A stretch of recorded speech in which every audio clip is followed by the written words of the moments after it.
Hello again, everybody, and welcome into the Shelby County High School Football Show alongside Andrew Simonson. I'm Alec Etheridge, and it's a big week ahead. We're out here at Thompson High School, our game of the week, the Thompson Warriors taking on the Hewitt-Trussville Huskies, and this is going to be a huge Class 7A Region 3 showdown that many of us believe might be for the region championship this year. So that's one big game, but we got 12 total games, Andrew, to talk about this week. You've seen this past week a break from region play, a couple of teams that were on bye that'll be back in action with some big matchups this week, but also some teams with a break from region play got to work on a few things going into this second leg now as we jump back into region play. This is a big stretch for a lot of teams as we hit the home stretch here and determine playoff spots here over the next few weeks. And I think a lot of these teams have something to prove over the last couple of weeks.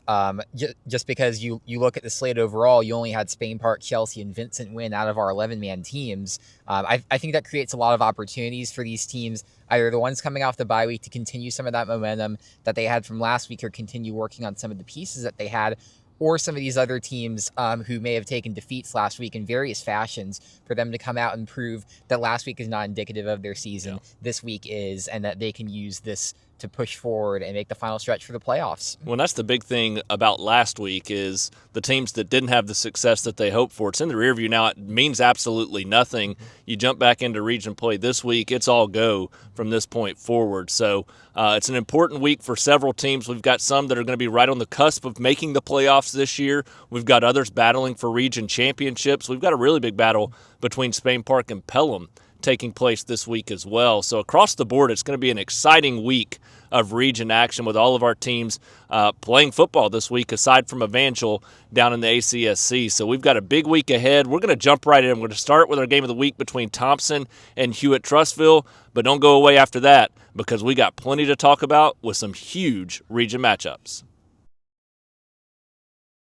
For the second time this season, the Thompson Warriors lose a hard-fought game as they go on the road and fall to Clay Chalkville this past Thursday night in a 28-24 battle. And, Andrew, that was a game that was a tale of two halves. It was one where Thompson really looked like the better team for a lot of the night, and then they came out and gave up a two-touchdown lead there that they had at the halftime break there in the second half to a very good Clay Chalkville team, but no time to sulk as they go into this week and they take on a Hewitt-Trussville team that's arguably the best team in the state right now when you look at what they've done so far this season and possibly for the region championship. Yeah, this Hewitt team has a 6-0 record. They've got wins so far over Vestavia Hills and against Hoover, some of their other competition for those playoff spots in 7A Region 3. So you can very much expect when the rankings come out on Wednesday, this Hewitt team is probably going to be ranked number one, even if they may or may not be on the field the best team in the state. Obviously, Central and Thompson both still good teams, but took very tough losses,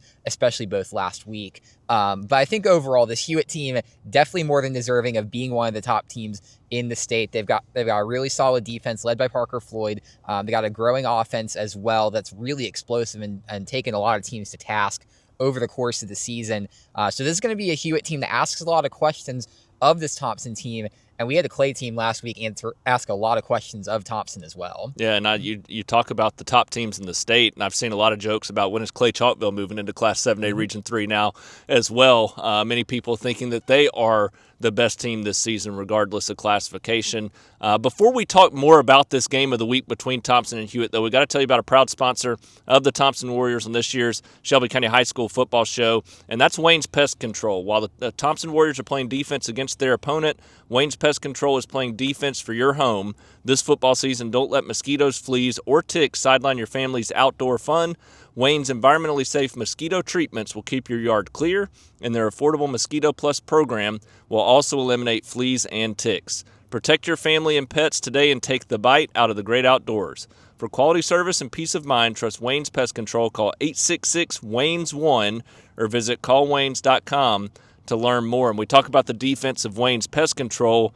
This is a game of two very good defenses right here. This is a Hewitt defense that's given up 14 or less in every single game so far this season, playing lights out on that side of the ball, and it's a Thompson defense that's been dominant so far this season, and really the only times they've struggled last week against Clay Chalkville and earlier in the season against a top 5 nationally ranked team in Grayson It was a couple of mistakes by the offense that put the defense in bad situations. But at the same time, it was also games where Thompson's offense had built a little bit of a lead and they falter late in those games and can't close it out. So to me, that's one of the big factors. When you look at a battle of defenses like this, which defense is going to make those big second half plays to be able to put away a game like this? And it's funny because Thompson has typically been that team over the course of the season. And you look especially at the defense, it's been playing very consistent overall. It's just the offense that gets into some of the highs and lows that we've seen over the last few weeks. You look, obviously, games like Carver, games like Grayson, games like Vestavia, much more of a second half offensive team. Last week, that was all concentrated in the first half. And then, obviously, you come out of the gate, you get the ball technically twice to start the first half because you have the strip sack that leads to a touchdown, and then also on top of there, you have to punt afterwards, does Thompson, and that just completely flipped the game. The offense's inability to get the ball across the line and then also giving up a big turnover in the process that leads to points, that completely flipped the game. And obviously the offense had a fantastic night, like you said. Trent Seaborn did just about everything that he could in his power to get this team over the line, but still really unable to establish the run game, only about 70 yards on the ground compared to nearly 300 within the pass game. So they're still trying to work on that balance that I think that this coaching staff really wants to see out of them. But I think the bottom line is just play consistent mistake-free football, because when this team does that, I don't really think there's any better team in the state than them. Well, and the big thing is, if you build a 21-7 lead and you're the Thompson Warriors, you close that football game out. Mm-hmm. They've always said over the last several years, as this defense has been as dominant as it has, if they score 20-plus points, they win the football game. And this is the second time this year that that's been the case, where they have scored 20-plus points on offense, but they hadn't won the football game. And in both of those games, against Grayson, I still feel like they were the better team there. And against Clay Chalkville, I felt like they were the better team. They just didn't close the game out. And a second week in a row, you're going to face a very good football team in Hewitt-Trussville, and it becomes about how you finish. And the crazy thing is, outside of those two games, this is a team that's put the pedal to the metal in the second half, and that's not been the case in their two biggest games so far this season. So, Andrew, my question for you becomes, can they do that in a game like this? They're going to be doubted possibly for the first time this year going into this matchup, with people maybe thinking Hewitt's got a chance to win this in the region championship. So does that fuel them to be able to put together a fast start, but also a strong second half to close it out? I think Thompson's going to come out and play the style of football that they need to, if only because they'll be motivated after the loss. These Coach Freeman coach teams are always ones that bounce back really well and know what they need to do going into big matchups like this, and they always get big game ready. I think this team, obviously, last week, the Grayson game, definitely some struggles there, but those are non-region games. You look outside of that, this team has dominated and been arguably the best team in the entire state of Alabama.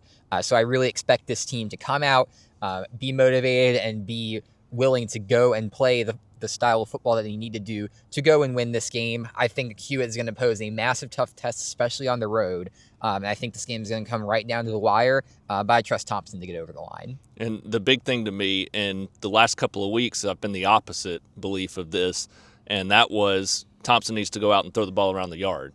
Eventually, they're going to have to work in that run game, and it still just hasn't come to fruition so far this season. To me, that's what I'm going to be looking for this week, is them being able to get physical up front on the offensive line, push back that Hewitt front, and be able to run the football, create some open gaps and holes there, because what that does is it opens up such a dynamic offense for Thompson and what Trent Seaborn can do at the quarterback position with the plethora of receivers he has out there. I think we're going to see a little bit more success there this week. I don't think it's going to feel as forced as it has to the first half of the season, and I think you're going to see them start to build that on a week-by-week basis. So to me, that's the X factor in this one. If they can find that balance on the offensive side, they're going to be able to win this football game. But we've said it all year.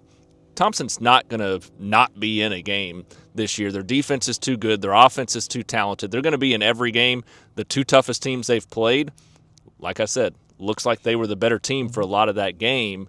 Against Grayson, against Clay Chalkville, ultimately falter late.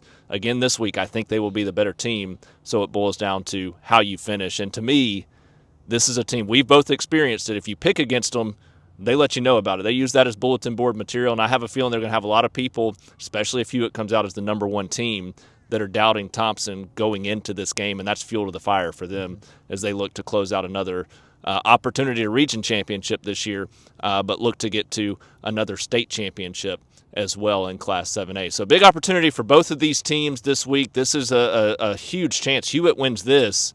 Very good chance they're going to be the region champion here in Class 7A Region 3. So they know what's on the line. So do the Thompson Warriors as well going into this big matchup. So make sure you're following along all night long on Friday. It's going to be a huge showdown here between the Thompson Warriors and the Hewitt-Trussville Huskies. The Oak Mountain Eagles once again with that opportunity this week to take down the Hoover Buccaneers for the first time in school history. Will this be the year that it happens? We'll talk about it in just a second, but first we got to talk to you about Wayne's Pest Control, proud sponsor of the Oak Mountain Eagles and several other teams on this year's Shelby County High School football show. And while the Oak Mountain Eagles are playing defense against their opponent, Wayne's Pest Control is playing defense for your home. This football season, don't let mosquitoes, fleas, or ticks sideline your family's outdoor fun. Wayne's environmentally safe mosquito treatments will keep your yard clear, and their affordable Mosquito Plus program will also eliminate fleas and ticks. Protect your family and pets today and take the bite out of the great outdoors. For quality of service and peace of mind, trust Wayne's Pest Control. Call 866-WAYNES-1 or visit callwaynes.com to learn more. I thought I needed to call them there for a quick second as that nice little B or whatever landed on my notes. But, Andrew, this is a game for Oak Mountain that's always going to be there. They're always going to have that question of can they beat the Hoover Buccaneers. This year, maybe some opportunities there. We've seen Hoover struggle at times. We've seen Oak Mountain also struggle at times. What's the X factor for Oak Mountain if they want to have a chance to pull off this upset against Hoover this year? It needs to be a quick start on offense because you look at this Hoover team overall, when they've struggled is when they've been punched in the mouth early. You look at that game against Hillcrest, scoring a few touchdowns early on in that game on the road at the Met, really sending a message to this team overall. And then obviously they got into a little bit more of a rough and tumble fight against Hewitt. That was a little bit more of a low-scoring game. And then last week against Parker got out to a little bit of a solid start. But the way that Hoover fought back and that kind of erased some of my doubts about this team. I still think it's a very down team, especially when you look at the defense. You think about Hoover overall, you tend to think they'll have a good defense, but now you have a team that's giving up 26.7 points per game in the offense, just barely scoring more than that at 27.8 points per game overall. So you look at the Hoover team overall, and it's still got some weapons. Obviously, it's going to be pretty explosive in the pass game. Jeremiah Tabb and Jonah Winston just really make any quarterback better, and Caleb Freeman definitely been a solid, serviceable option under center for them this season. But if you're Oak Mountain, it's the offense that's been the up and down factor over the last few weeks. When it's been playing well, this team has looked very good and like a borderline playoff team. And when it's not been, this has looked like a team that's been massively struggling, and it won't have enough to get over the line.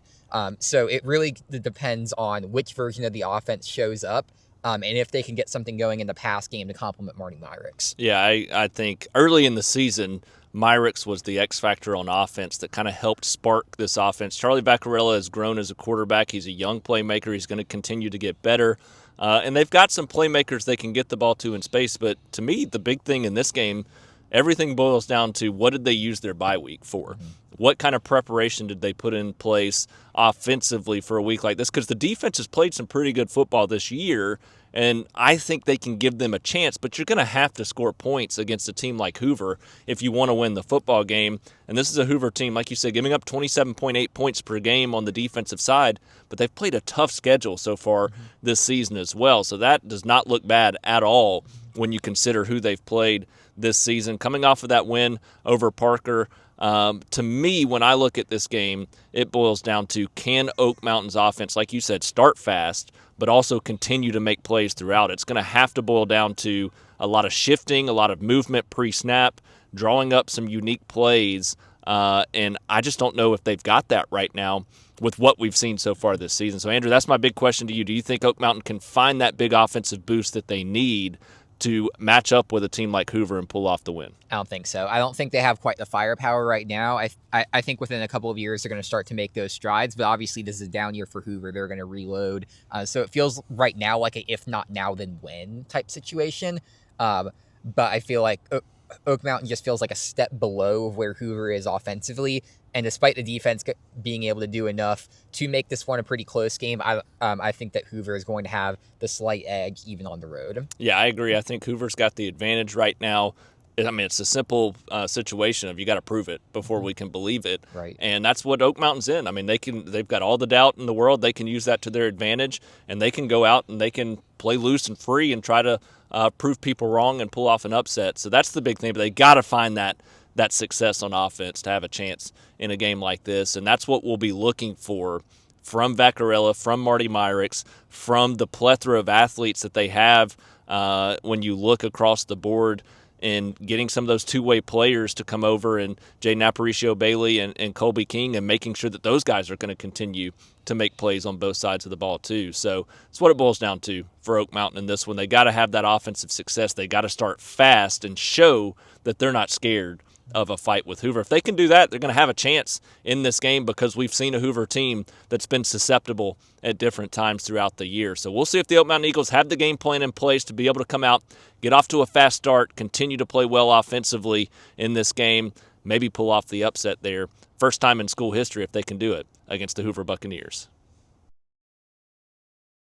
Well, game of the week 2.0, in my opinion, when you look at this matchup, the Spain Park Jaguars and the Pelham Panthers in a huge region showdown. The Jaguars already with one region loss under their belt as they fall to Benjamin Russell in a tight 1-point game in their last region outing a couple of weeks ago. And the Pelham Panthers, the story of the year so far in Shelby County, 3-0 in region play, and they continue to gain confidence now coming off of a bye week, a chance to rest up and continue to put in good preparation for the second leg of region play here in a huge showdown between Spain Park and Pelham. Before we jump in and talk about this massive game, we got to talk about two sponsors, Wayne's Pest Control and 3D Air Services. We start with 3D Air Services, proud sponsors of the Pelham Panthers on this year's show. And since 2005, they've proudly called Shelby County home. They're more than just your trusted HVAC company. They're your neighbors, friends, and supporters. From keeping your home comfortable year-round to sponsoring local schools and athletic programs, they are committed to making a difference in our community. As proud sponsors of the Pelham Panthers, 3D Air believes in the power of teamwork, dedication, and community spirit, values they carry with them in every job they do.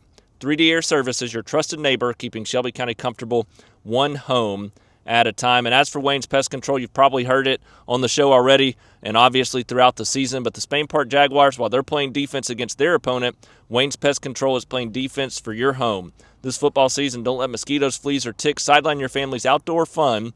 Wayne's environmentally safe mosquito treatments will keep your yard clear, and their affordable Mosquito Plus program will also eliminate fleas and ticks. Protect your family and pets today and take the bite out of the great outdoors. For quality service and peace of mind, trust Wayne's Pest Control. Call 866-WAYNES-1 or visit callwaynes.com to learn more. And Andrew, this game here is one between Spain Park and Pelham. You've got two former high school teammates in Tim Vakakis and Ross Newton leading the charge for their teams, facing each other for the first time as head coaches now. That's just one of many storylines going into this game. As we said, Spain Park 2-1 in region play, Pelham 3-0 in region play, and both sitting at 3-2 overall on the season. This is a game that's going to be a lot tighter than we thought coming into the season. The expectation for Pelham now is not only a playoff spot, a top 2 region finish, and possibly even a region championship this year, and those same expectations are there for the Spain Park Jaguars. Yeah, you look at these two teams overall, there's obviously a lot to like about them. First, let's start with Pelham, a team that I think the bye week hit at the perfect time for them, as we talked about last week. You get your first shutout in quite some time as a team. It's a defense that just continues to impress. They're now allowing just 18.6 points per game, and it's been a massive improvement on that side of the ball. And the offense is still playing really well. I think just a little bit better than they were playing last year, but the defensive improvements have really been what's taken this team over the top. So I'm really excited to see how this defense stacks up against one of the top 2 offenses that they're going to face all year in Spain Park, because Spain Park has been a really solid team. They arguably should be undefeated within region play. Just a couple of mistakes against Ben Russell, keeping us from a matchup that would have the winner of this be in sole possession of first place.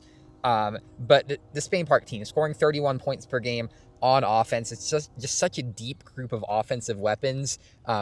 guys just all around the ball that are all getting involved in the offense. We thought some running back injuries were going to prevent this team from reaching its ceiling, and you just continue to have guys step up. It's the depth of this team that continues to impress me, and what I think Spain Park has the edge in going to this matchup.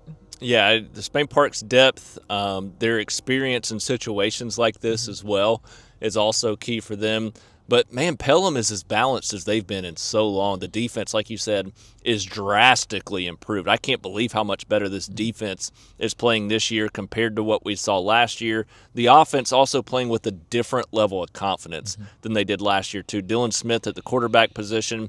They've got a strong running game now, and they've got receivers to spread the ball out to. But more importantly, the offensive line has been able to make big plays, especially late in games, to help move the chains, keep drives alive, and help them close out games. So it's just a different team all the way around. And I don't think they're going to be scared of a challenge like this. Last year, I think they would have, but coming off of a bye week, you're riding a 3-game winning streak, all in region play. This is a confident Pelham team that's going to be prepared for this matchup. Yeah, but this is kind of their first matchup of this kind of stakes in quite some time, really dating back a couple of years ago. To the early days of the Vickery era. This team hasn't been in a big game situation like this in quite some time, and for many of these guys, this is their first time within that situation, so we'll have to see how they respond to that pressure. But for more X's and O's wise, I think you definitely have to get Tristan Rutledge involved in this run game and use that to set up the offense if you want to have a chance within this game, because obviously Rutledge, you're now within the top 10 yards-wise within the state, and then you look at that on the other side of the ball, you've got guys like E.J. Curley and J.D. Bonamy who are just absolutely going to swarm the ball, prevent guys from getting to the second level, and make those tackles at the linebacker position. So you've got to make sure that you get those chunk yardage up front, and then you can use those to enable a pass game, set up some of those big plays to Jacob Gibbs and the other receivers that we've seen throughout the season. But I think overall, it's just the fact that Spain Park has more experience in these moments. They have more depth, and I think they're still playing with a lot of confidence, especially last week after they took a James Clemens team to task. That's probably going to make the Class 7A playoffs. I think this is a Spain Park team that's going to be rolling into this matchup, and I think that they're going to have the tools and skills needed to get over the line in this matchup and get a pretty big statement win in this one. And I talk up Pelham in the first portion of this segment, and rightfully so. The balance they've got offensively. You mentioned Jacob Gibbs. You've got Marcus Arnold, who's been an extremely talented playmaker, both in the return game and at receiver. Jaden Winston as well. This is a very balanced offense to pair with a defense that's drastically improved. So it's a very good football team, but this is going to be the most physical team I think they've faced so far this season, both in the trenches and at the linebacker position on the back end of the defense as well. And they're good at disguising things when it comes to coverage and in their defensive scheme as well. So to me, that's the difference maker in this one. The physicality that Spain Park's going to come to the table with, but also that defensive scheme and how they like to play football. And also you can't forget about Brock Bradley on the offensive side. He's also got a ton of weapons to get the ball to. And like you said, the running game really hasn't hampered them despite facing some injuries there and in some other spots as well. So for that reason, I agree. I think Spain Park's going to walk away with the win in this one. And I say walk away. I think they walk away with a close, tight win in this game. I think these are two very good football teams, and Pelham's not going to back down from the challenge that they face, especially coming off of a bye week and an extra week to prepare and rest for this matchup as well. So it should be a thrilling battle. It should be a fun time here between Spain Park and Pelham as the Jaguars take on the Panthers in a game that's really going to probably determine a top 2 seed and home field advantage in the first round of the playoffs. So big game between Spain Park and Pelham. We'll see how that one unfolds there on Friday night. The Chelsea Hornets continue to do Chelsea Hornet things this past week as Chase Malone had another big night, 188 yards rushing on the ground for the Hornets in their win, and now a region game this week as they jump back in to the second half of region play here. A big matchup against Chilton County, and one that we expect Chelsea's going to have a strong opportunity to win comfortably, just judging from what we've seen so far this season. The Hornets coming off that 37-7 win over Paul Bryant, playing some good football this season, and now they get a 1-5 Chilton County team that is coming off of a 25-6 loss against Brookwood, and just a lopsided matchup when you look at it on paper. Chelsea's offense playing well, defense playing pretty good. Chilton County's offense playing poor, and the defense playing a little bit better probably than the offense, but still not playing great football right now. Yeah, you look at the numbers in this one, they kind of tell the whole story of this matchup. Obviously, with Chelsea, they did what they had to get the win last week, and the defense, you still look at that unit overall as a little bit of a question mark, but against an offense like this that's scoring just 11.8 points per game, that doesn't really seem to be factoring in as a struggle at all for this Chelsea team in this matchup. So you look at this as just an opportunity to go out, take care of business, and then use this one to gain momentum ahead of a big Spain Park matchup next week. Obviously, this Chelsea team a little bit banged up. We saw a big injury to Adam Brooks, their all-county center for them, who hadn't really had much mistakes over the last couple of seasons. So I'll be interested to see how that loss factors into this matchup. But overall, as long as Chelsea remains focused, it'll stay in front, and just relying on Chase Malone is always going to lead to success for this team. He now has the second most yards in the state right now. I think he's going to continue to be the bell cow for this team, and they're going to have a lot of opportunity to do a lot of things on both sides of the ball. I think Chelsea gets a big win. Yeah, Chelsea check. Chelsea check. This is going to be a Chelsea win. I think it could be a little bit closer than we may expect, just because I think Chilton County's defense can do some things, but also because Chelsea's defense, even against teams that they should dominate, has shown some inconsistencies at times. So we talk up Chelsea and being able to win this one comfortably, but they're going to have to come out and play a sound game defensively and then continue to do what they do offensively. That's the thing. The offense has been so consistent in doing what they do, which is be physical up front and run the football all season. I don't see that changing this week. Now, they've got some big matchups ahead where they're going to have to play a little bit better overall on offense from a balance standpoint, and that defense is definitely going to have to be a little bit more consistent. But this week, good chance, good opportunity, like last week against Paul Bryant, to work on some of those things, continue to improve. I think they do that. I think they're focused, determined, and they continue to put that physical approach together, and it leads to a big win here over Chilton County. It wasn't the week that the Helena Huskies had hoped for, falling to Oxford 42-7, but it's a new slate now. That was a non-region game. The last 2 weeks have been non-region games. You've been on the road for what feels like forever, and you got another road game and a long trip down to Alex City this week to take on Benjamin Russell, and you've got to wipe the slate clean from the last couple of weeks with those 2 non-region losses, because this is a big one. This is a game that I think determines the rest of Helena's season, ultimately because, 1, it's a tough test, but 2, if you can compete and win a game like this, then it wipes that 42-7 game you just had last week completely off the board and puts you right back in contention for a high playoff spot out of Class 6A Region 3. That's going to be a tall task, and we'll tell you why here in just a second. But first, we got to tell you about proud sponsor of the Helena Huskies on this year's show, the Oak Mountain Hearing, who just opened up their location in Pelham. Don't let hearing loss bench you this season. At Oak Mountain Hearing, we help you stay in the game so you don't miss a single play. Wind got me. Whether you need help with hearing aids, hearing loss, or tinnitus, Oak Mountain Hearing is here to help. Now open in Pelham. Call 205-728-1690 to set up a consultation. Don't let hearing issues affect your well-being. Hear every word effortlessly with Oak Mountain Hearing. 205-728-1690 or oakmountainhearing.com. So, Andrew, I turn to you. This Helena team, we felt like had kind of turned a page against Moody a couple of weeks ago. A great performance in that one.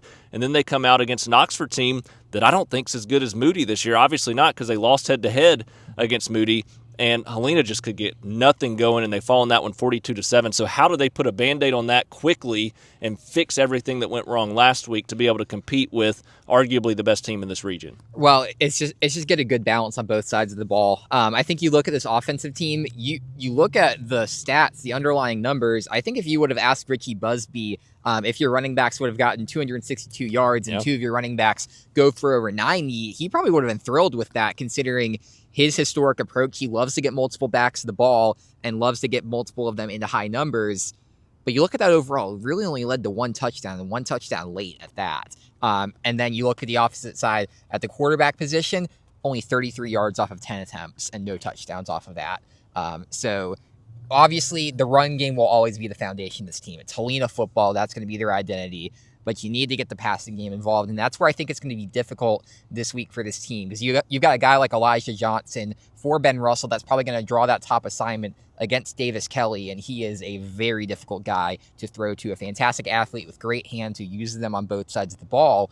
And I think this is going to be a difficult team for Helena to face. I saw this Ben Russell team against Spain Park give them a lot of problems. I think especially establish a lot up front. So you're going to have to come out, pick your spots, and be able to get consistently down the field and over the line into the end zone. Obviously, last week, they were able to get those yards on the ground. 6.5 yards per carry usually leads to success. But if you're not getting over the line in the end zone, then it doesn't really matter much. And especially doesn't matter if the defense continues to give up the big plays that they have. And it's just been a consistent weakness for this team overall. And it's a Ben Russell offense that you do not want to give any room. They can get down the field in a hurry. A really good passing game, complemented by a solid quarterback run game as well. I think this Ben Russell team is going to cause too many problems for Helena and get a big win in this matchup, especially at home. But I think it's how Helena works within this and finds those improvements off of that game last week against Oxford that can carry it into a big matchup next week against Pelham. It really boils down to the basics, and that's avoid turnovers, avoid penalties, and move the chains. I mean, that's the simplistic way of football, but it's things that when you're struggling, those are the things that are going wrong.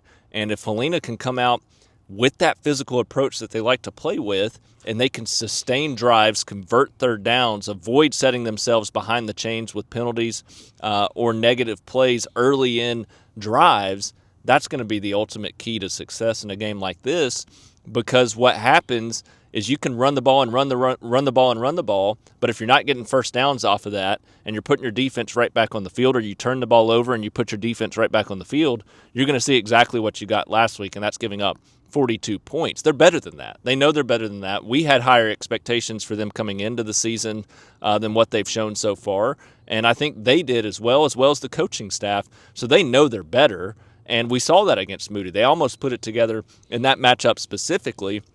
And so to me, it's going back and finding those small detail things and focusing on those this week. I think if they can do that, this is going to be a much closer game than a lot of people may expect, just based on what we saw last week. But at the end of the day, Benjamin Russell's one of the top teams in the region, one of the top teams in the state this year.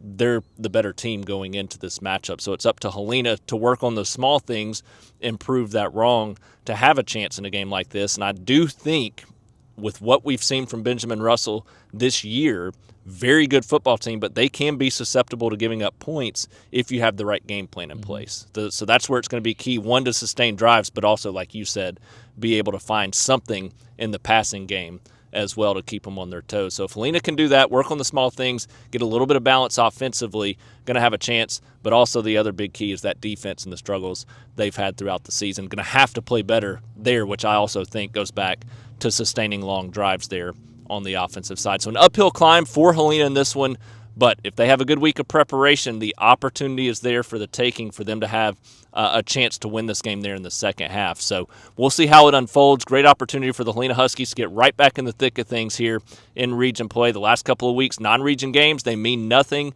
So this is your opportunity to come out and prove things that they're going to go in a different direction here down the stretch. The Calera Eagles enter this big region matchup coming off of a bye week, and this is an opportunity for this team to take a huge step forward here as they take on Brookwood, a home game, and really the last couple of games that they've played on the field before the bye week against Pelham and Chelsea. One against Pelham almost pulled off the upset there, and then against Chelsea, the offense continued to show some success as well. So the offense has improved and is going in the right direction, but this is a defense that's just struggled mightily throughout the season. Now they get an opportunity this week and next week, their next two games, Brookwood and Chilton County, the two best opportunities for them right now on paper to pick up wins, which can boost their confidence going in to the final couple of games there of the season. So, Andrew, you look at this one, is this a game that Calera is going to be able to find everything, coming off of a bye week, showing a little bit of confidence on offense the couple of weeks before that they can pick up that win here in region play? Well, they're at least going to have a chance, because you look at the way both of these teams have played against similar performing defenses, and it's been very good. You have a Brookwood team that just last week beat Chilton County 25-6 and put up a good performance in that, I think all three of these teams are around the same skill-wise right now. But I think Calera has a high ceiling right now. And I think that offense is starting to realize some of its potential. Obviously, Chelsea gave up a lot of points there, and they got a lot of opportunities to work against a poor defense this year. But even against Pelham, got a good showing for itself overall. And you look at these last two games against teams that we think are probably going to make the playoffs. They've scored 34 and 25 points overall, but it's been the defense that's made these games into shootouts and turned them into losses. So you just got to go out and get some stops in this one and pave the way for the offense to do what it's been doing over the last few weeks, and that's find the end zone and find it at a reliable clip as well. But I do think overall this is going to have to be a prove-it game for Calera. We've obviously seen the potential over the last few weeks, but this team is sitting at 0-5. They haven't gotten over the line yet this season. I think they're still waiting to put some of the pieces together as a whole and play to their full potential. Potential is only good if you act on it. So this is going to have to be a game where they come out, establish themselves really well early on, and continue to play through the fourth quarter, a full four-quarter game. I think because of those performances over the last few weeks, I have that faith in Calera where they're going to win a close one. But it's going to have to be a prove-it game for me, where they do so against an opponent that's a little bit closer to where they are. We've seen how they performed against playoff teams. Now let's see how they perform in a game against a team that's improved from last year, but still a winnable game for them. Yeah, I have no clue. I have no clue what's going to happen in this game. No clue which way I want to go. And it simply is just because, like you said, they've both been very similar football teams. Calera hasn't really had that easy game to pick up a win like Brookwood has so far this season. They beat West Blockton. They've beaten Chilton County, two teams that have struggled this season. So this is really, the first opportunity that Calera is going to have against a like-minded team that we feel like they could compete with and beat. And so that's what has me torn. I look at the defense. That's my biggest concern. They're giving up 37.8 points per game, and they've just been consistent and not playing great on that side of the football. But I look back to that Pelham game and the success they had on offense. If they play that way, even if the defense struggles again this week, if they play that way this week on offense, they win this football game. And I just have a sneaky feeling that's what's going to happen. Mm-hmm. I'm going with a gut instinct there, sneaky suspicion that offense is going to have a big showing. But also you look at Brookwood on the offensive side of the football. When we talk about Calera's struggles defensively, Brookwood scoring just 15 points per game on the offensive side. So best chance for Calera's defense to also have a good showing as well. So I think with that offense gaining some momentum, coming off of a bye week, the defense a chance to work on some things, I think this is the best performance from the Calera Eagles that we will have seen to this point in the year. Sparks their run here down the stretch and possibly a 2-game win streak if they can win this one and then get by Chilton County the week after. So great opportunity for the Calera Eagles to grab that first win of the season, and not only that, a region win that could boost them and their confidence going forward.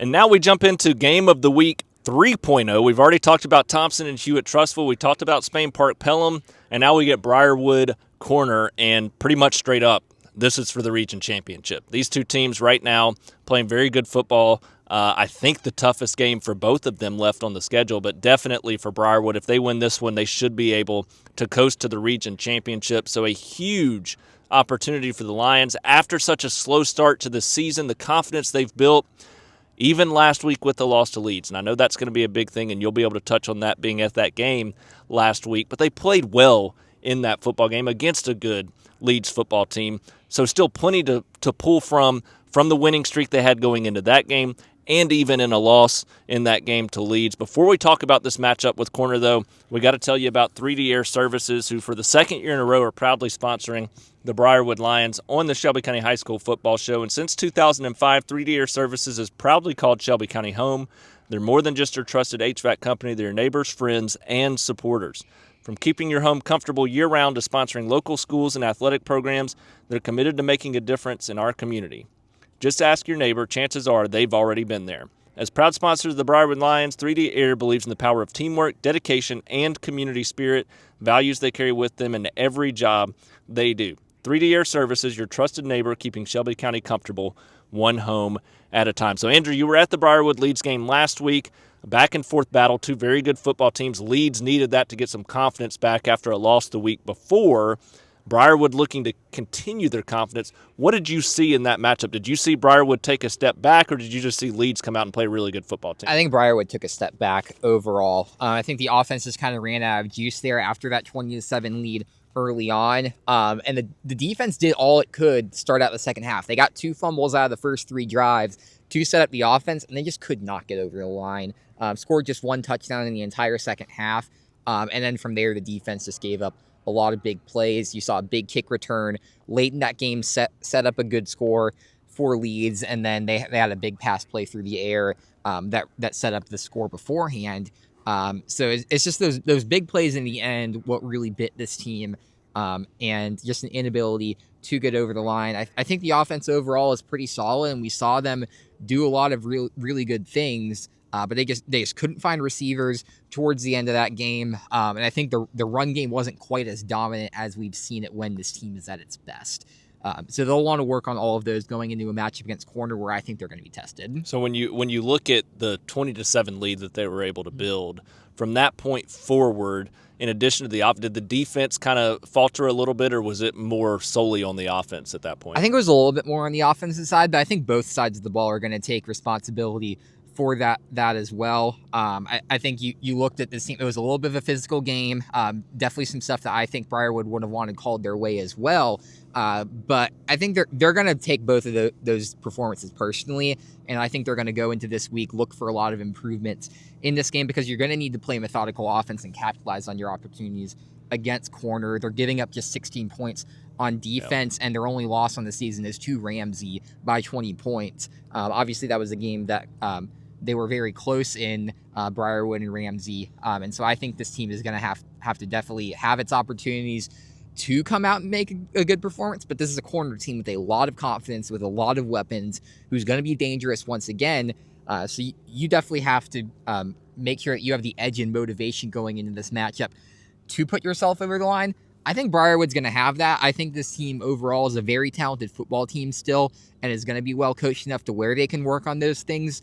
From last week, they'll be at home versus on the road in a tough environment at Leeds, so I think they'll have that to their advantage. But even though I think this is going to be a closer game than last year, I think Briarwood has enough to get over the line. Yeah, and you look at that defensive corner. That's my biggest concern for Briarwood. Giving up 16 points per game, Briarwood struggles throughout the season being on the offensive side. While they've gained a lot of confidence there and they're improved, if they started to take a step back there in the second half against Leeds last week, now going up against arguably their toughest region opponent, well, the toughest one left for sure, and playing good defense, have they lost that edge and confidence they got on the offensive side? But on the flip side of that, the defense is still very good. I've said all year the defense is going to keep them in games no matter what, and you're taking on a Corner offense that is also, despite their success, scoring just 25.8 points per game, which isn't going to blow a team off the field, especially when you're going up against a good defense like Briarwood's going to put out there this week. So I think that's the key factor. I think the defense continues to play well, and they know how important this game is. They're going to come out and give everything they have. And that's dangerous when you look at a physically coached team. They coach you hard. They want you to be physical in the trenches at the linebacker position and on defense as a whole, and then they want to come out and push you around up front on the offensive line as well. They're going to have to do that this week. I think they take that to the mat this week and have a successful performance. I do think, like you, though, much closer than last year for sure. Mm-hmm. And this one, I think, is a coin flip. I think it could go either way. I think it's going to be a second-half game like we saw last week with Briarwood Leeds.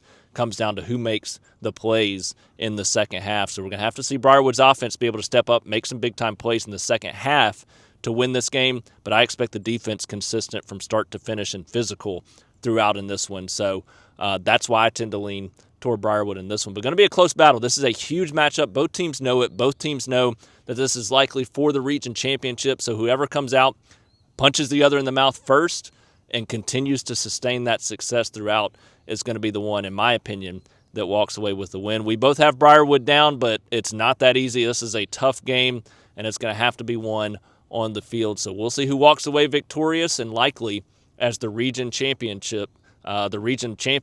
here between Briarwood and Corner.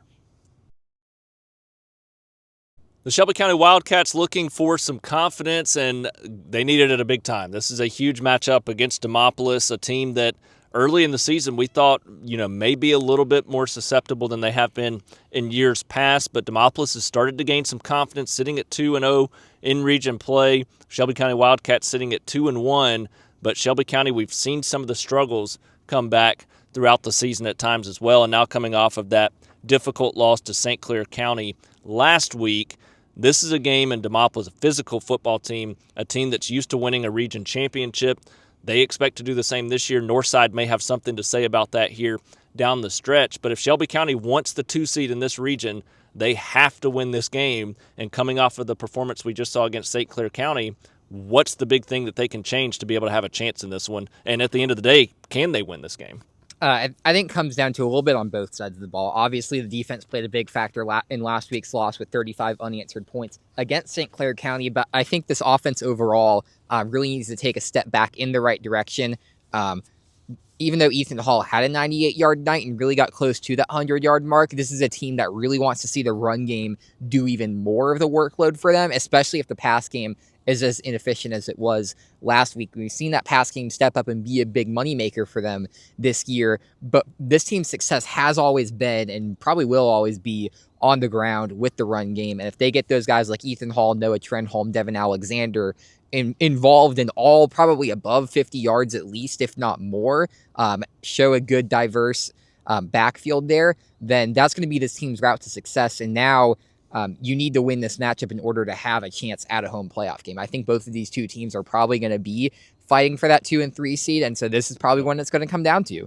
And you have a Demopolis team that has been very battle-tested. Their only losses are to Mountain Brook and Jackson, but since then they've taken a big step down in competition, faced Montevallo, Selma, and Aliceville, beaten all of them pretty handily. So this is kind of the first game that we've seen from them that obviously they started the season with 2 big tests. They have since beaten up on the teams that they're supposed to beat. Now this is kind of the first test that they have that's a team that's quite around their skill level. Yeah, and you look at it on paper, I mean, Shelby County 22.7 points per game that they're scoring.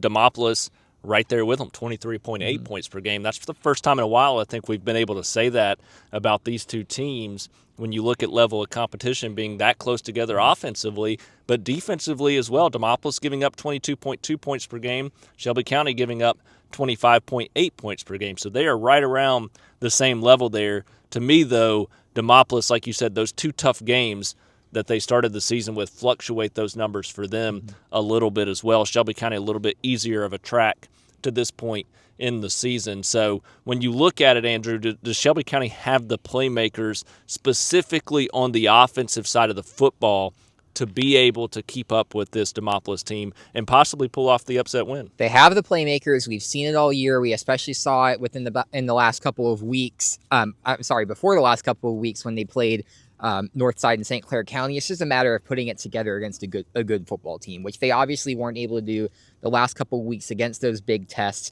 So I think that combined with Demopolis' momentum is going to give the Tigers the win in this one, especially at Demopolis. But if Shelby County is going to want to have a chance in this one, it's going to have to be establishing offensive rhythm and minimizing mistakes. You do those 2 things, you're going to have a chance at the end of the game. And I agree. I agree that they have the playmakers this year to do it. And this is a Demopolis team that's not quite as good as they've been the past several years, but it's still a Demopolis team that I think competes for the region championship. They're not going to go down without a fight from that standpoint. And I think ultimately gets one of those top 2 seeds in this region. Shelby County right now, against their tougher opponents, they fall back into some of those old habits on both sides of the football, but especially on the defensive side. And that was the big difference last year, was the defense was consistent most of the year. This year they've been a little bit more inconsistent on that side of the football. And against a team like Demopolis, you're going to have to come out and be ready for a battle and play consistent from start to finish on that side of the ball to have a chance. Right now I just have too many question marks at the defensive side of the football for Shelby County to think they can pull off the win. But like you, I think that the offense has the playmakers that they're going to be able to keep this game a little more tightly contested than we've seen in past years. So we'll see. At that point, anything can happen. If it's a 1-2 score game going into the second half, the opportunity's there for the taking for the Shelby County Wildcats. If they can win this one, good chance that they'll have another home playoff game this year at the end of the season as they go into the postseason. But regardless, lose this game, I still think they're the favorite in the rest of their region games and get a playoff spot again this season. If If you beat Demopolis, a lot of big things could be ahead. Something's got to give in this matchup between Montevallo and Selma as the Bulldogs hit the road to take on the Saints this week, and both teams win their season opener, and since then, not a single win between the two of these two teams as they go into this matchup, so a big chance for both to pick up some confidence in region play right here in this battle as they both look for not only their second win of the season, but their first region win of the season as well. And before we talk about it, as always, we got to tell you about Montevallo Main Street, the proud sponsor of the Montevallo Bulldogs this year. And whether it's Friday Night Lights or a quiet Saturday stroll, there's always something special happening on Montevallo Main Street, from unique shops and local dining to community traditions and small town charm.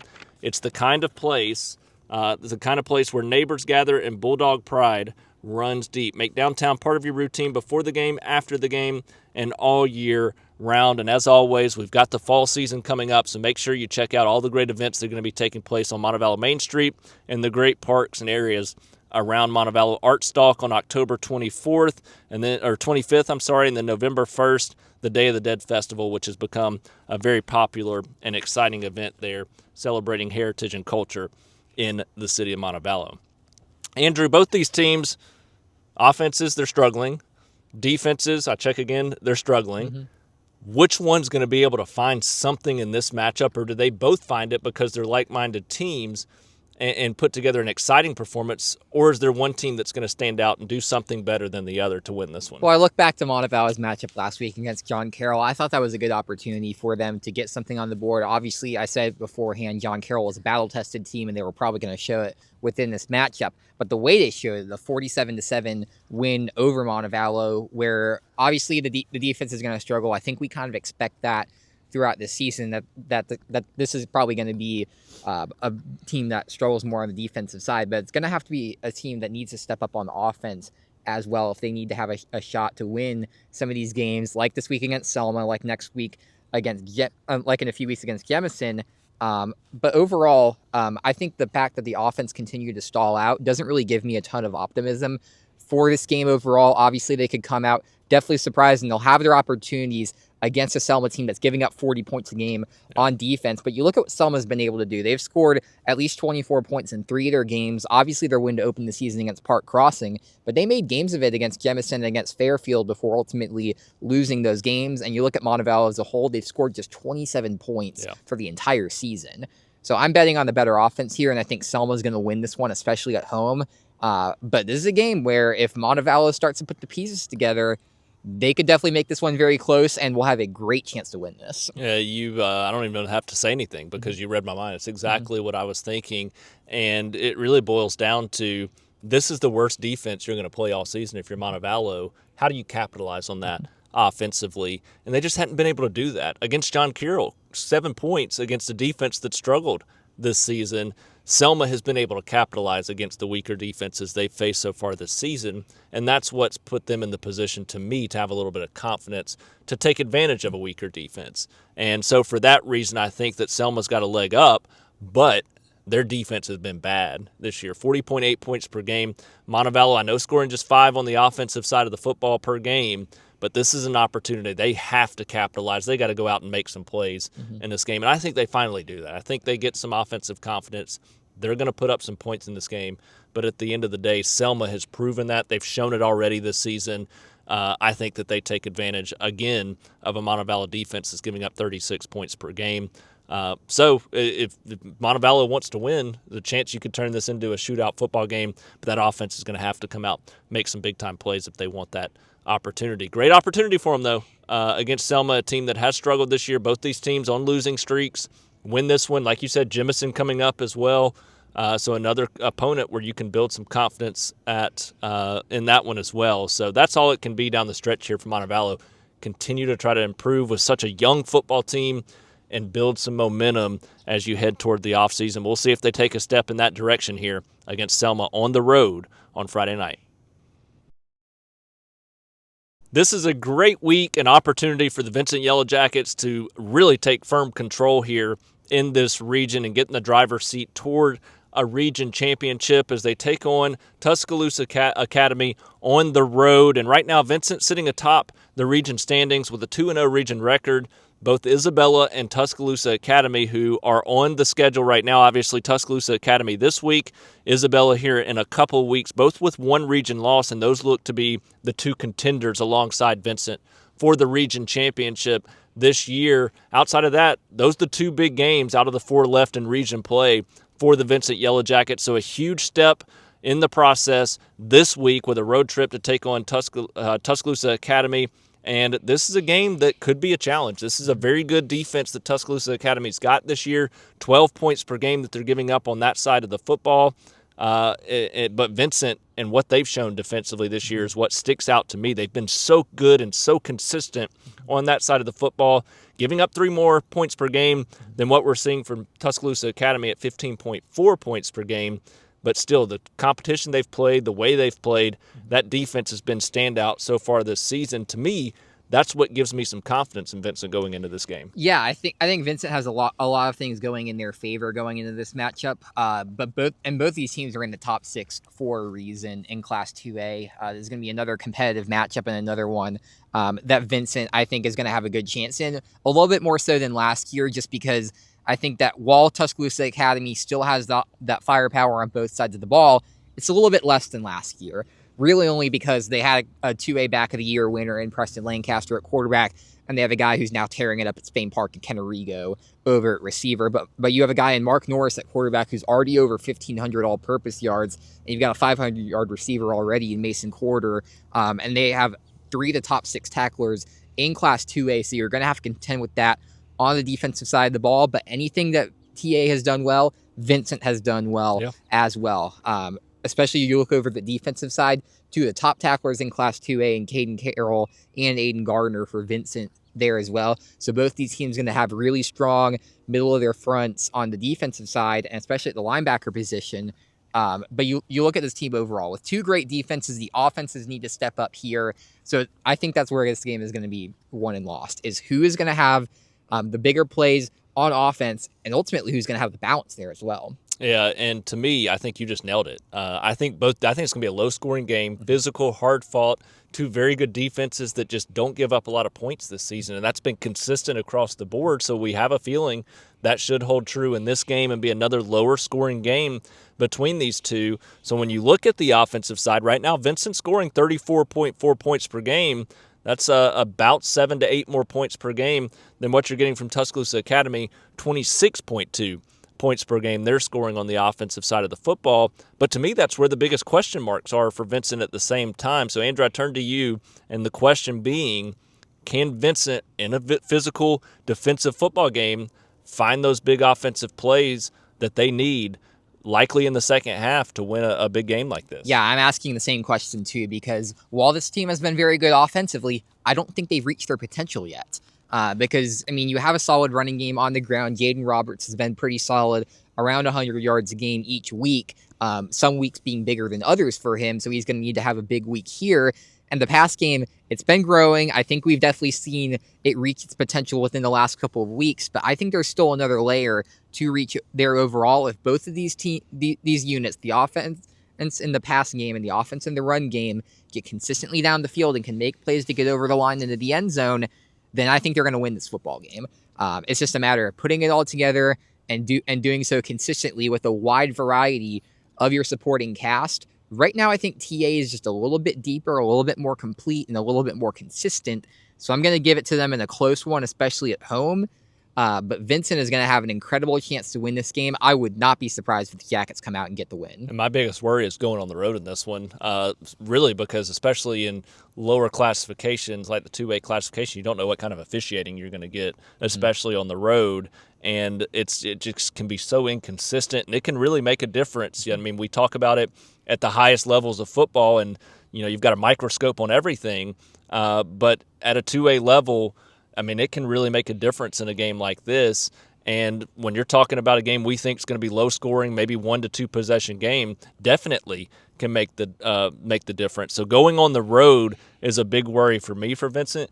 But they found something early in the season, going into that bye week, they pick up that big win ahead of the bye week. Jaden Roberts and what he was able to do, finally getting some confidence under his belt, he's the key to me. The defense is going to play well. He's got to come out. They've got to move the chains, be physical up front, and set a pounding tone on the offensive side of the football in this game, and I think they do it. I just have some confidence for some reason that they're going to come out on offense and really be able to have some success moving the football consistently with that rushing attack. If they can't do that, it's going to be a tough night for them, but for some reason have that sneaky feeling that they're going to be able to come out, have some success running the football. Regardless, defense keeps them in it, so then it becomes about making a play at some point in the second half to win this football game. So Andrew, very tight game. He goes Tuscaloosa Academy. Alec, very tight game. I go Vincent. But I think anything's up in the air. I think if one comes out and starts slow, it could be a blowout at the end of the day too. So you got to come out with a good attitude, good week of preparation, and ready to go in a matchup like this. We'll see what happens. Kind of like a couple of the games we've talked about, no clue what's actually going to happen because it's so tightly contested here, but a big opportunity for both of these teams to really take a leg up here in the region standings. That takes us to the AISA breakdown, and no Evangel this week, so we skip over the ACSC as the Lightning starting to play some good football. They're doing what they need to do there in the ACSC as they look to chase down a state championship there. But we turn our attention to the AISA, where we've got two quality teams this year in Cornerstone and Coosa Valley, but Cornerstone continuing to play well, obviously with the success we've seen. Pick up that win over the rival and in-county opponent in Coosa Valley last week. They get Evangel Montgomery this week, Coosa Valley Heritage this week. So, Andrew, walk us through both of these games. Yeah, and Cornerstone just looks phenomenal overall. They're the last unbeaten team in the county. And I think last week's game said a lot more about them than I think it said about Coosa Valley, because they were really able to come out and take that team to task. They used an incredible rushing attack to neutralize Coosa Valley. Malachi Adams having 6 touchdowns. And we got a lot of touchdowns from Jackson Moore as well. Both guys go for over 100 yards, nearly 200 for both of them, as well as Malachi Adams sat there at 192. If they keep doing that throughout the season, they're going to have a lot of chances to win a lot of football games and probably win the state championship as well. But now you got a perennial contender in Evangel. It's a step up this week. Evangel is now 4-2 on the season, having only lost to Macon East and Trinity, two of the best offenses within the state. So they're going to get another big offensive test in Cornerstone. They're going to need to step up on defense to control this one, because Evangel is also very strong on the offensive side, averaging 41.7 points per game on offense. Cornerstone is playing well on defense, but if they have an off game, this could really be a shootout. I still think that Cornerstone has the firepower to get over the line regardless, but how the defense plays in this one makes it depend on how much of a statement it is. Yeah, that's my big thing. Defense got to play well. If they don't, it's going to be a shootout, and I think they could easily lose this game. But we've seen their offense have so much success. They've proven right now that they're the best team. Until they get taken down, we got to go with them. I go with Cornerstone in that one as well. And then Coosa Valley and Heritage seems like a pretty straightforward game on paper as well. Obviously, it's a tough loss for Coosa Valley. I think they acclimated themselves well within that matchup. You dodge an injury with DeBraylon Smalls, and he comes out and has a decent game as well. But now you got a perfect bounce-back opportunity, because you have a Heritage team that's winless on the year, scoring just 12 points a game on offense and allowing 52.6 points per game. This is where the offense steps up. I think they come out, have a great game, show some of those flashes like they showed early on against Springwood and a little bit against Trinity as well. And they put together one of their best performances of the season. I like them to get a win in this one. Yeah, then they really didn't play bad on that side last week against Cornerstone either. So to me, I think you're going up against a defense giving up 52.6 points per game. The offense better have a big night, and I think they do. I think Coosa Valley also walks away with the win in that one. So great opportunity for both of our AISA teams to notch another win here on the season. Cornerstone looking to chase down a state championship. Coosa Valley looking to hopefully get into the playoffs this year, which would be a big step forward for that program. So big opportunities for both ahead. Great chances this week for each to also pick up a win. So that does it for our AISA breakdown. That brings us to our SCR Stars of the Week segment, and a weird week as we had several teams on bye. We had non-region games, so not as long of a list as we usually have. I have a feeling that's going to change drastically with 12 games taking place this week. But, Andrew, we've still got a couple of really good, noteworthy performances, so I turn to you to get your first two Stars of the Week. Yeah, we got to start with Chase Malone because he had arguably the best performance of anybody on the offensive side. 12 carries for 188 yards and 4 touchdowns. Obviously, we expected the offense to have a good game against Paul Bryant, but he came out, stepped up, made a big performance there. Now he's among the top rushers in the state and easily the best player on an impactful Chelsea offense. So a really big performance for him there. Morgan Barnes had a great complimentary performance as well, so have to shout him out as well in support of Chase Malone. But Chase Malone definitely worthy of our Star of the Week. And then Joe Crossover on the defensive side. I've talked about him all season long. He's been really solid within the pass coverage game, but he hasn't gotten his interception yet until last week when he got 2. Yeah. So having a big game against James Clemens is a big confidence boost for him, and one that I think is going to propel him down the stretch. And then having 9 tackles and 6 solo tackles of those 9 tackles is a really good performance on top of that. So he's definitely worthy of my second Star of the Week. Yeah, both great performances. Malone, if he continues to play like that, especially against the best opponents they face, Chelsea's going to be right in every game that they play the rest of the way. And that Spain Park defense just continues to play well and get some big playmakers stepping up. Joe Cross with a big performance in that one. I go to the other side of the football for my first Star of the Week. Spain Park's Hudson Hibbard, 18 carries, 92 yards, and 2 touchdowns. If they can get that balance and consistency from a guy like Hibbard at the running back position, this offense continues to take another step and becomes extremely dangerous. So that's what's important to me about the performance that he had in that one, especially with what's ahead on their schedule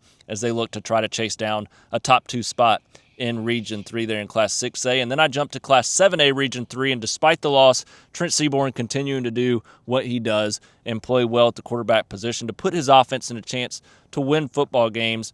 24-38, 280 yards and 3 touchdowns against a very good Clay Chalkville defense. Maybe not as good as that Clay Chalkville team's been advertised as throughout the season on defense, but boy, they played like it in the second half, and Seaborn still came out, put together a good performance, 280 yards, 3 touchdowns in that one. We also have to talk about some honorable mentions as well. E.J. Curley on the defensive side of the football for the Jaguars, 13 tackles, also had a sack in that one, half sack there, as he had a joint tackle there for loss in that one. Cornerstone's Malachi Adams, 192 yards and 6 touchdowns there for the Chargers as they continue to keep pace there in the AISA 8-man region. Vincent's Landon Archer, 5 catches, 87 yards and a touchdown.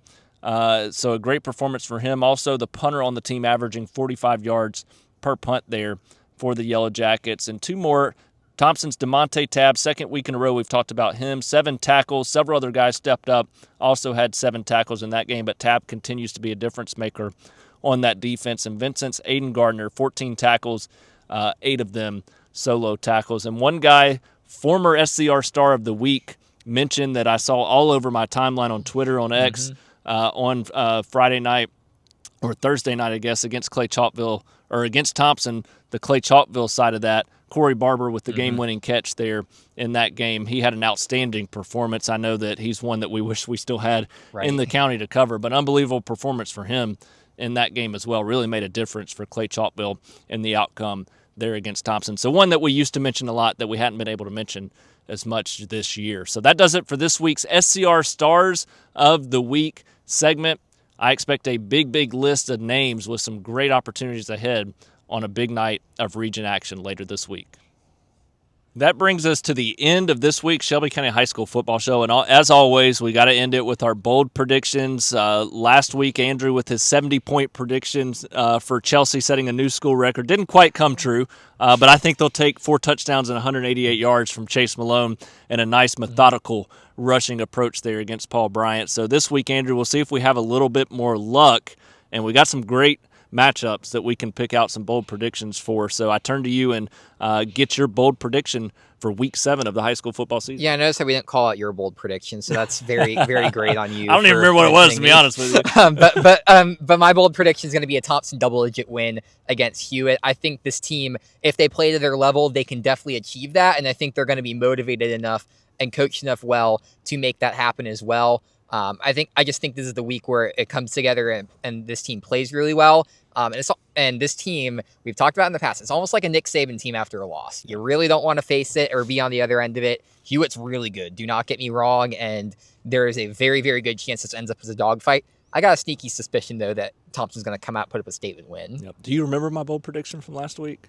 No. Okay, we'll have to go back and look at that one because I don't want to embarrass myself as bad if I was wrong on that one this week. So no telling what it was. A lot obviously happens throughout the week. But this week, that was one thing I had on my radar was Thompson winning big over Trussville just because, like you said, that Nick Saban type of mentality. They come back from wins. But I think it's the Calera Eagles. I go to that game with what we've seen offensively, taking on a team that's really struggling to score some points in this game. I think the Calera Eagles can win a 2-score game over Brookwood for their first win of the season. So great chance for them. Why not? Go out, have some fun. They've got some talent. They've competed with some good teams.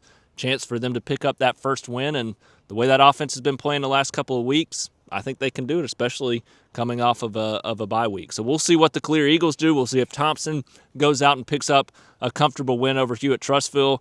We're probably, as usual, both going to be wrong with our bold predictions. So we'll see how that if that comes to fruition on Friday night. But it's a big week ahead. This is a huge week for several teams, several battling for region championships this year, several battling for home field advantage in the playoffs in that first round, but also just for playoff spots in general. So each and every week from here on out is going to start to clear up the picture for us, really. We're going to have some teams eliminated from playoff contention. We're going to have some teams that start to separate themselves as region title contenders. So we'll see what unfolds. This Friday night is going to be an action-packed night. We'll see you, as always, on the pregame show, live from 3 different destinations and 3 big games on a big Friday night of high school football right here in Shelby County. For Andrew Simonson, I'm Alec Etheridge, and that does it for this week's Shelby County High School Football Show.